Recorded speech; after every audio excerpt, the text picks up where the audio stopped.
गुरु 4 सितंबर से लेकर के 31 दिसंबर तक लगभग 118 दिन के लिए वक्री होने जा रहे हैं। इस दौरान जब गुरु वक्री होंगे तो शनि की तीसरी दृष्टि उन पर होगी और शनि भी 4 सितंबर से 4 नवंबर तक वक्री हो रहे हैं। तो क्या रहेगा प्रभाव गुरु के वक्री होने का जनमानस पर, पूरे संसार पर और आपके इंडिविजुअल होरोस्कोप पर। तो सबसे पहले हम बात करते हैं कि वक्री का अर्थ क्या है। वक्री का शाब्दिक अर्थ है उल्टा, लेकिन कोई भी ग्रह उल्टा नहीं चलता है। हर ग्रह अपनी कक्षा में आगे बढ़ता है। फ़र्क सिर्फ इतना होता है कि जब दो ग्रहों की कक्षाओं के रास्ते अलग अलग हो जाते हैं तो जो ग्रह अपनी कक्षा में आगे बढ़ रहा है मगर दूसरे से पीछे हो गया है उसको हम वक्री मानते हैं। किसी भी ग्रह के वक्री होने पर उसकी क्षमताएं, उसकी पावर, उसकी पॉसिबिलिटीज़ कई गुना बढ़ जाती हैं और वो अति शक्तिशाली हो जाता है।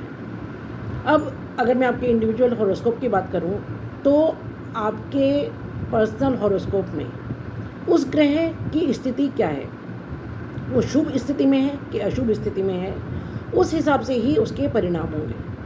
अगर शुभ स्थिति में है तो शुभ परिणामों में वृद्धि होगी, अगर अशुभ स्थिति में है तो अशुभ परिणामों में वृद्धि होगी। ओवरऑल कैसा रहेगा पहले मैं उसकी बात करती हूँ।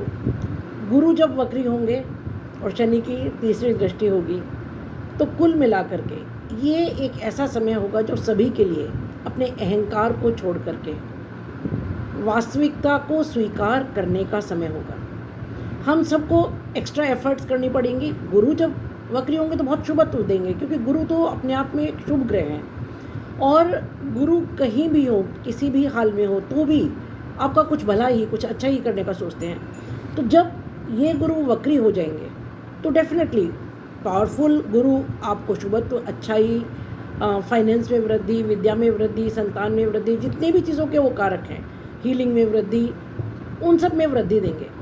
लेकिन बात यह है कि गुरु के वक्री होने पर बाकी ग्रहों की स्थिति उस समय क्या है, क्योंकि शनि की तीसरी दृष्टि है, इसलिए जो भी आप मेहनत कर रहे हैं एक्स्ट्रा माइल तो रन करना पड़ेगा, लेकिन जो भी आप कर रहे हैं उसमें जो रिजल्ट्स हैं उनमें थोड़ा डिले होगा क्योंकि शनि की तीसरी दृष्टि उनमें डिले कराएगी। जहाँ तक पूरे संसार की मैं बात करूँ तो बहुत बड़े बड़े सत्ता परिवर्तन होंगे, रॉयट्स की सिचुएशन होगी क्योंकि शनि की तीसरी दृष्टि है। तो जो निचला दर्जा है जनता का, वो आप उनको, जो गरीब जनता है या जो दलित जनता है या जो पिछड़े हुए वर्ग हैं, उनकी तरफ से कुछ क्रांतिकारी कदम या कुछ एजिटेशंस होने की संभावना है। बहुत सारे लोग अपनी लॉयल्टीज़ चेंज करेंगे, बहुत सारे लोग दल परिवर्तन करेंगे और ऐसा भी हो सकता है कि हम लोग भी जो दल परिवर्तन या लॉयल्टीज़ चेंज नहीं करें, अपना एक बड़ी विचारधारा जो हम अभी तक बहुत सालों से, बहुत समय से हमारी एक पर्टिकुलर विचारधारा थी, हम उसमें परिवर्तन कर लें, उसकी पूरी पॉसिबिलिटी है। जब अक्टूबर और नवंबर के बीच मंगल और सूर्य तुला राशि में होंगे तो सूर्य वहाँ नीच के होंगे और मंगल और सूर्य दो फायर वाले ग्रह, दो अग्नि ग्रह जब एक साथ पूर्ण दृष्टि से जुपिटर और राहु को देखेंगे तो वो समय थोड़ा विस्फोटक समय होगा। अग्निकांड या कुछ हिंसात्मक घटनाएं संसार में या कहीं हो सकती है और हमारे भी अपने नेचर में थोड़ा सा उस समय गुस्सा या वॉयलेंस आ सकता है। तो जैसा कि मैं हमेशा कहती हूँ कि एस्ट्रोलॉजी का पर्पज़ क्या है। एस्ट्रोलॉजी का पर्पज़ ये है कि जो अच्छा होने वाला है उसके शुभत्व को हम बढ़ाएं और जो बुरा होने वाला है ना, उसको हम कम करें। तो उसके लिए जो चीज़ें मेरी तरफ से आपको एडवाइस है, बाद में मैं एक एक राशि का डिटेल में आपको बताने वाली हूँ। ये वीडियो थोड़ा लंबा हो जाएगा कि कैसे क्या क्या प्रभाव किस किस राशि पर होगा, लेकिन शुरू में जो रफली मैं बात आपको बता रही हूँ वो ये है कि हम सब के लिए ये बहुत हार्ड वर्क का टाइम है। क्योंकि इस समय गुरु बहुत शुभ स्थिति में है, तो आप थोड़ा हार्ड वर्क करेंगे तो आपके जो बहुत पुराने ड्रीम्स हैं वो फुलफिल हो सकते हैं। और क्योंकि शनि की तीसरी दृष्टि है तो डिले जो होगा उससे घबराने की ज़रूरत नहीं है, काम को बीच में छोड़ने की ज़रूरत नहीं है। पूरी ताकत लगाकर, पूरा दम लगा करके काम कीजिए। और सबसे बड़ी बात क्या है, मैं आपको एक लेमैन लैंग्वेज में समझाती हूँ कि गुरु का वक्रत्व का अर्थ क्या है। गुरु टेढ़ा गुस्से में कब, जब गुरु आपको सुधारना चाहता है वो आपको बताएगा, कहीं आपको कोई इंडिकेशन ज़रूर मिलेंगे कि देखिए आपके स्वभाव में ये एक चीज़ गलत है, इसको छोड़ दीजिए। अति हर चीज़ की बुरी होती है, अति प्रेम की भी बुरी है, अति क्रोध की भी बुरी है, अति ईर्ष्या की भी बुरी है, अति अहंकार की भी बुरी है, हर चीज़ की अति बुरी है। तो जिस चीज़ का भी आपके स्वभाव में अति है उसको आपको छोड़ना पड़ेगा। ये कॉम्प्रोमाइज़िंग का टाइम होगा। अगर आपने कॉम्प्रोमाइज़ नहीं किया तो आपको जो गुरु के शुभ परिणाम है वो नहीं मिलेंगे, तो नहीं मिलेंगे। इसलिए अगर आप चाहते हैं कि गुरु आपको शुभ परिणाम दे तो अपने स्वभाव में ढूंढिए कहाँ क्या कमी है। हालांकि आपको उसके इंडिकेशंस मिल जाएंगे और उसको सुधारने की कोशिश कीजिए। स्वागत है आपका दीपा ज्योतिष में और मेरे चैनल 21st सेंचुरी मॉम में। अगर आप मेरे चैनल पर नए हैं तो प्लीज़ इसको सब्सक्राइब कीजिए और अगर पुराने हैं तो इसको लाइक और शेयर ज़रूर कीजिए। अब बात करते हैं एक एक राशि की, किस किस राशि में गुरु कहाँ किस स्थिति में होंगे और कहाँ पर उनकी दृष्टि होगी। तो सबसे पहले बात करते हैं मेष राशि की। तो वक्री गुरु मेष राशि में ही हो रहे हैं, उनकी मित्र राशि है। देखिए, आप इसको ऐसा मान के चलिए कि कोई गुरु ग्रह जब पावरफुल अपनी मित्र राशि में होता है। बहुत छोटा सा एक लेमन लैंग्वेज में आपको एग्जांपल देती हूँ। अभी मोदी जी जब ब्रिक्स समिट में थे उस समय वहाँ खबर मिली चंद्रयान 3 सक्सेसफुल। तो क्या होगा, सीना चौड़ा करके आप थोड़ा सिर ऊंचा करके खुशी खुशी अपने दोस्तों के साथ बैठेंगे और आपकी खुशी और 10 गुना बढ़ जाएगी, क्योंकि उस समय आप अपने मित्रों के साथ हैं। तो क्योंकि गुरु मित्र घर में वक्री हो रहे हैं तो उनका शुभत्व और ज़्यादा बढ़ेगा, और भरणी नक्षत्र में है तो और शुभत्व बढ़ेगा। देखिए, उनकी जो पावर है वो पॉजिटिविटी में मल्टीप्लाई हो रही है इस समय, उसका फ़ायदा उठाइए।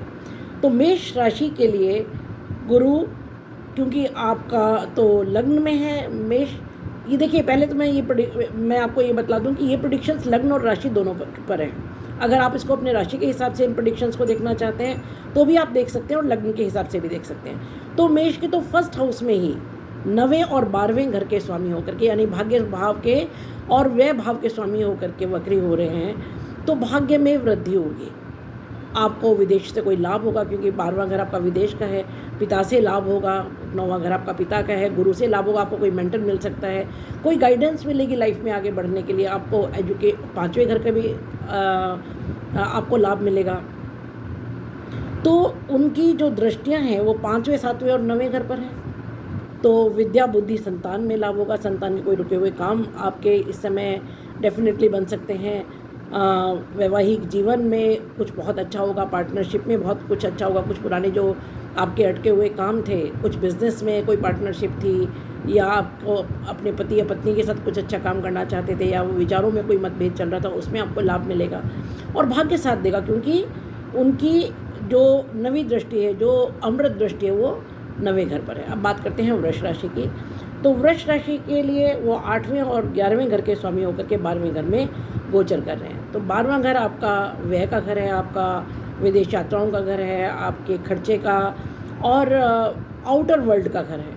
तो आप थोड़ा सा हेल्यूसिनेशन में जाएंगे। वृष राशि के लिए व्यय ज़्यादा होगा, और क्योंकि उनकी दृष्टियाँ 4थे 6ठे और 8वें घर पर है, तो चौथा घर आपके भूमि भवन वाहन का घर है, सुख का घर है। तो आप कोई भूमि खरीद सकते हैं, भवन खरीद सकते हैं, वाहन खरीद सकते हैं, माता का सुख होगा। लेकिन 6ठे घर पर भी क्योंकि दृष्टि है तो आपको अपना स्वास्थ्य थोड़ा सा संभालना पड़ेगा, और स्वास्थ्य से संबंधित व्यय आपका हो सकता है। और 6ठे के साथ क्योंकि 8वें के भी स्वामी हैं, तो 8वां घर आपका देखिए, हालांकि रिसर्च को दिखाते हैं, आपकी कोई रिसर्च अटकी हुई है, कोई गहन अध्ययन कोई अटका हुआ है, ससुराल पक्ष से लाभ आपको मिल सकता है। और साथ साथ थोड़ा सा हम 8वें घर को एक्सीडेंट का घर भी मानते हैं, तो थोड़ा सा आप अपना व्हीकल संभाल के चलाइए और स्वास्थ्य का विशेष ध्यान रखिए। कुछ एक्स्ट्रा वर्क आपके ऊपर आपके वर्क प्लेस पर आ सकता है, लेकिन आपको बहुत अच्छा इसका रिज़ल्ट थोड़ा सा डिले होकर के मिलेगा। तो धैर्य रखिए और इसके रिज़ल्ट्स के लिए ये मान करके चलिए कि रिज़ल्ट्स तो अच्छे ही मिलेंगे, थोड़ा सा डिले होकर के मिल सकते हैं। बात करते हैं मिथुन राशि की। तो मिथुन राशि के 7वें और 10वें घर के स्वामी होकर के 11वें घर में गोचर कर रहे हैं। 7वां घर आपका स्पाउस का घर है, आपकी पार्टनरशिप का घर है, आपके बिजनेस का घर है।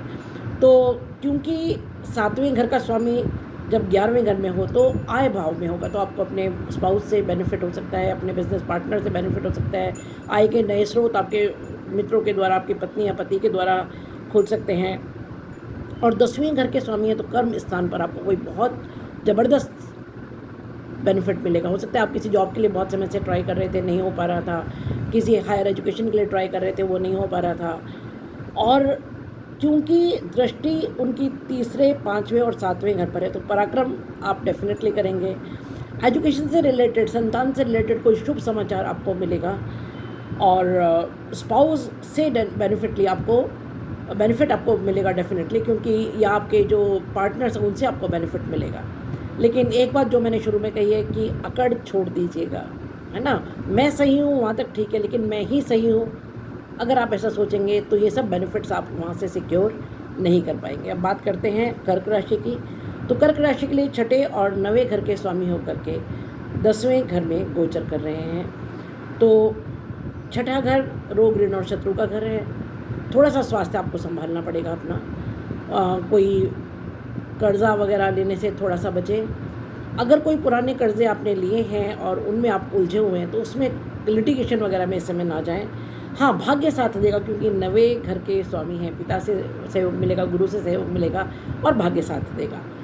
दृष्टि क्योंकि दूसरे, चौथे और छठे घर पर है, तो कुटुंब से स्नेह बढ़ेगा, कुटुंब में कुछ शुभ काम होगा, कोई शुभ समाचार आपको कुटुंब से मिल सकता है। और चौथा घर आपका सुख का घर है, आप कोई भूमि खरीद सकते हैं, भवन खरीद सकते हैं, वाहन खरीद सकते हैं, माता से कोई शुभ समाचार मिलेगा।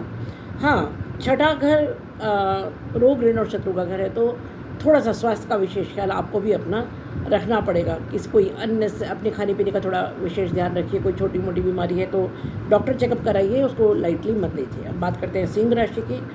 तो सिंह राशि के 5वें और 8वें घर के स्वामी होकर के 9वें घर में गोचर कर रहे हैं। तो 5वां घर आपका विद्या, बुद्धि, संतान, नौकरी का घर है। आप किसी जॉब के लिए ट्राई कर रहे थे, कोशिश कर रहे थे, आप प्रतिभा संपन्न होकर के इस समय पटल पर आएंगे। आपकी छुपी हुई प्रतिभाएं या जो आपने हार्डवर्क पहले किया उसके रिजल्ट्स अब आपको मिलेंगे, क्योंकि गोचर 9वें घर में है, भाग्य भाव में। पिता से बेनिफिट मिलेगा, आपके गुरुओं से बेनिफिट मिलेगा। पिता और गुरु से किसी तरह का कोई मतभेद अगर पहले चल रहा था तो उसमें अब काफ़ी हद तक सुलह का माहौल बनेगा, क्योंकि आपको कुछ अपनी गलतियों का एहसास होगा। पिता और गुरु अपने हिसाब से कुछ आपको समझना शुरू करेंगे, या उनका प्रेम, उनकी कृपा आप पर बरसेगी। दृष्टि पहले, तीसरे और 5वें घर पर है, तो पहला घर तो आप स्वयं हैं, तो आपके उत्थान में वृद्धि होगी, आपकी प्रतिभा में वृद्धि होगी।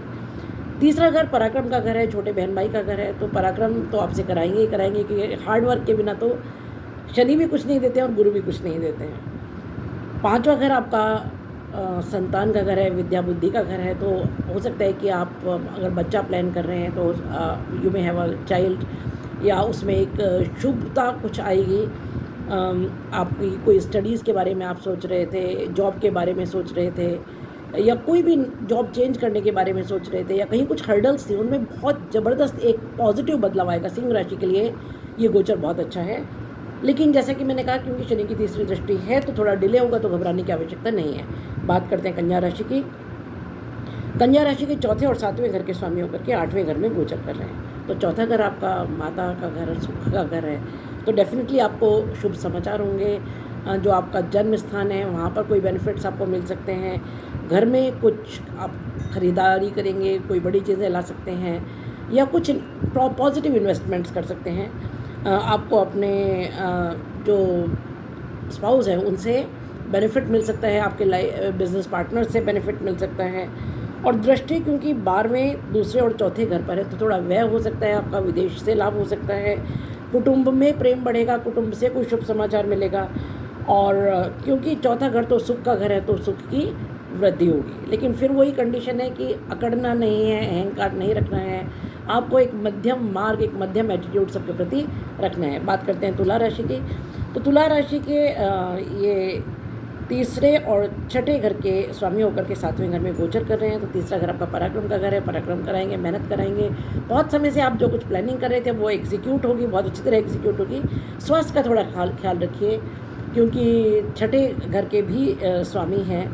गोचर क्योंकि 7वें में है, तो स्पाउस के साथ थोड़े से मतभेद हो सकते हैं। कोई हो सकता है वो किसी बात को लेकर के अड़ जाए, तो आपको अड़ियल रवैया नहीं रखना है, आपको थोड़ा सा इस समय कॉम्प्रोमाइजिंग हो जाना है, क्योंकि समय बहुत अच्छा है।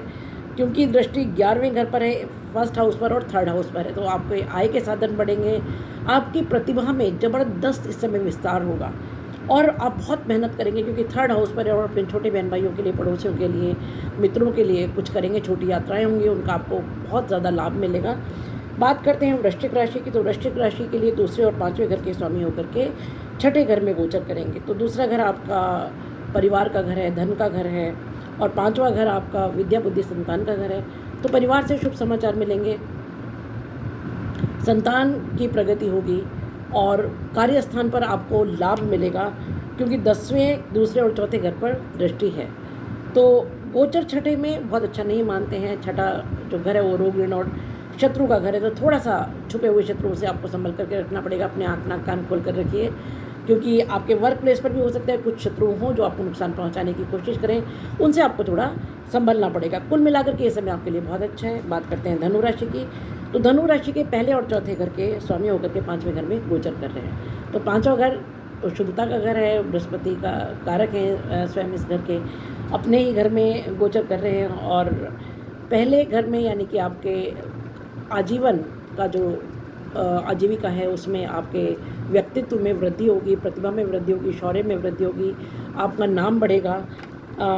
चौथे घर यानी सुख में वृद्धि होगी, आप कोई संपत्ति खरीद सकते हैं, घर परिवार में कुछ भी ऐसा होगा जिससे आपको सुख प्राप्त होगा। दृष्टि क्योंकि 9वें पहले और तीसरे घर पर है तो गुरु से और पिता से लाभ होगा। भाग्य में वृद्धि होगी, भाग्य इस समय कुछ ऐसे अटके हुए काम पूरे होंगे जो अभी तक अटके हुए थे। और पहले घर पर क्योंकि दृष्टि है तो संपूर्ण विकास आपका आत्मिक, शारीरिक, मानसिक, भौतिक हर प्रकार का विकास होगा। तीसरे घर पर भी दृष्टि है तो पराक्रम में वृद्धि होगी, आप बहुत हार्डवर्क करेंगे जो आपको करना भी चाहिए, तभी आपको इसके फल मिलेंगे।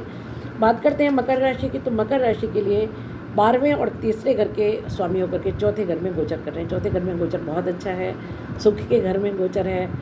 हाँ, व्यय थोड़ा ज़रूर होगा और मेहनत आपसे बहुत ज़्यादा कराएंगे। दृष्टि 8वें घर पर है, 10वें घर पर है और 12वें घर पर है। तो 8वें घर पर दृष्टि बहुत अच्छी नहीं मानी जाती है। ससुराल से संबंध थोड़ा सा संभालिएगा, थोड़ा सा व्हीकल्स चलाते समय ख्याल रखिए। लेकिन आपको इस समय इनहेरिटेंस में कुछ मिल सकता है, ससुराल से कुछ मिल सकता है, रिसर्च में कुछ बहुत अच्छी चीज़ हाथ लग सकती है, या आर्कियोलॉजी में, पेट्रोल केमिकल में कुछ बहुत अच्छा मिल सकता है। 12वें घर पर दृष्टि व्यय होगा, विदेश से संबंध अच्छे होंगे, या बाहर की वर्ल्ड के बारे में आप कुछ सोचेंगे, आत्मा की मुक्ति के बारे में, मोक्ष के बारे में सोचेंगे और उस पर काम करेंगे। अब बात करते हैं कुंभ राशि की, तो कुंभ राशि के 11वें और दूसरे घर के स्वामी होकर के तीसरे घर में गोचर कर रहे हैं और शनि यहाँ ऑलरेडी विराजमान है। तो शनि के होने से तो आप समझ ही सकते हैं कि क्या होने वाला है, जो मैं आपको बता चुकी हूँ। दृष्टि है 7वें, 9वें और 11वें घर पर। तो कुंभ राशि के लिए कुल मिलाकर के समय बहुत ज़्यादा अच्छा है। 7वें घर में दृष्टि है, स्पाउस से आपको बेनिफिट मिलेगा, स्पाउस आपको सपोर्ट करेंगे, आपके जिस भी काम में आपके पार्टनर्स आपको सपोर्ट करेंगे। 9वें घर का मतलब भाग्य इस समय बहुत सपोर्ट करेगा आपको, जो भी काम आप लेकर के चले हैं उसमें पिता का सहयोग, पिता की किसी संपत्ति का सहयोग, गुरु का सहयोग आपको मिलेगा। आपकी लंबी यात्राएं हो सकती है, यात्राओं से बेनिफिट मिलेगा। और 11वें घर का मतलब आपकी इच्छा पूर्ति होगी। हो सकता है घर में कोई ऐसी चीज़, आपके बच्चों के बारे में आप कुछ सोच रहे थे, कोई काम बहुत समय से जो नहीं हो पा रहा था वो इस समय हो जाएगा, या किसी भी प्रकार की कोई इच्छा पूर्ति होगी और आय के साधन बढ़ेंगे। तो कुल मिलाकर के आपके लिए बहुत अच्छा है। लेकिन फिर वही बात, वैसे भी कुंभ राशि वाले जबान के थोड़े कड़वे होते हैं, तो संभालिएगा, ऐसा ना हो कि आप सिर्फ अपनी कड़वी जबान से हुए पर पानी फेर दें। बात करते हैं मीन राशि की, तो मीन राशि के पहले और 10वें घर के स्वामी होकर के दूसरे घर में गोचर कर रहे हैं। दृष्टि है 6ठे, 8वें और 10वें घर पर। तो देखिए कुल मिलाकर के आपके लिए ये समय बहुत अच्छा रहेगा। दूसरे घर में गोचर धन भाव में गोचर है, कुटुंब भाव में गोचर है, परिवार बढ़ेगा, परिवार में सुख शांति बढ़ेगी। 6ठे और 8वें घर पर दृष्टि अच्छी नहीं है क्योंकि 6ठा घर रोग ऋण शत्रु का घर है और 8वां घर पाताल लोक का घर है। तो थोड़ा सा अपना स्वास्थ्य का ध्यान रखें और व्हीकल्स वगैरह चलाते समय विशेष ख्याल रखें। हाँ, कर्म स्थान पर डेफिनेटली आपको बहुत लाभ मिलेगा, कोई नई नौकरी मिल सकती है, नौकरी में आपको कोई प्रमोशन मिल सकता है, राज्य से सुख मिल सकता है, गवर्नमेंट से कोई बेनिफिट मिल सकता है। कुल मिलाकर के समय आपके लिए अच्छा है। तो ये है मेरी प्रेडिक्शंस वक्री गुरु के बारे में। अगर आपको ये वीडियो पसंद आया है तो लाइक कीजिए, शेयर कीजिए और सब्सक्राइब ज़रूर कीजिए। खुश रहिए, मस्त रहिए, शुभम भवतु, कल्याणम भवतु।